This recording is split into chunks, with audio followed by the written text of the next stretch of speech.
শুরু করিতেছি মহান আল্লাহর নামে, যিনি পরম করুণাময় এবং অত্যন্ত দয়ালু। আপনারা যারা আমার ফ্রেন্ড ফলোয়ার আছেন, বিভিন্ন সময় বিভিন্নভাবে আমার উপর কষ্ট পেয়েছেন, তাদের উদ্দেশ্যে একজন সাবেক এমপি হিসাবে আমি দুটি কথা বলতে চাই। আমি আপনাদের এই সংস্কার, কোটা সংস্কার যে আন্দোলন, এই আন্দোলনে বা বৈষম্য বিরোধী ছাত্র আন্দোলন, এই আন্দোলনে কোটা সংস্কারের জন্য আমি সবসময় আপনাদের সাথে ছিলাম এবং এটাতে যারা আহত নিহত হয়েছেন তাদের পক্ষেও, এই বিচারের পক্ষেও আমি ছিলাম। কিন্তু আমার ব্যর্থতা হচ্ছে কি, আমি আপনাদেরকে বুঝাইতে পারি নাই। এটার জন্য আমি সম্পূর্ণ ব্যর্থ হয়েছি এবং আমি এই ব্যর্থ হওয়ার জন্য আমার যারা ফলোয়ার আছেন, যারা আমাকে নিয়ে প্রত্যাশা করেছেন, সবার কাছে আমি দুঃখ প্রকাশ করতেছি।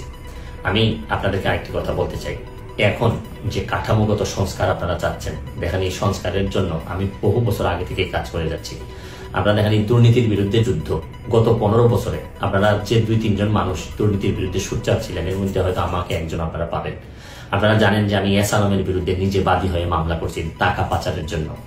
আপনারা জানেন যে আওয়ামী লীগের বর্তমান কমিটির যিনি প্রচার সম্পাদক আব্দুস সুবহান গুলাম, তার আমেরিকাতে 9 বাড়ি থাকা নিয়ে আমি নিজে বাদী হয়ে মামলা করছি।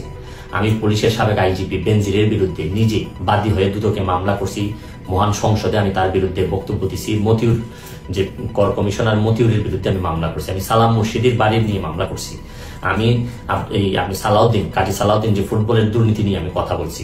ওসি মুয়াজ্জেমের বিরুদ্ধে আমি নিজে মামলা করছি, করে তার 8 বছরের সাজা হয়েছে ডিজিটাল নিরাপত্তা আইনে।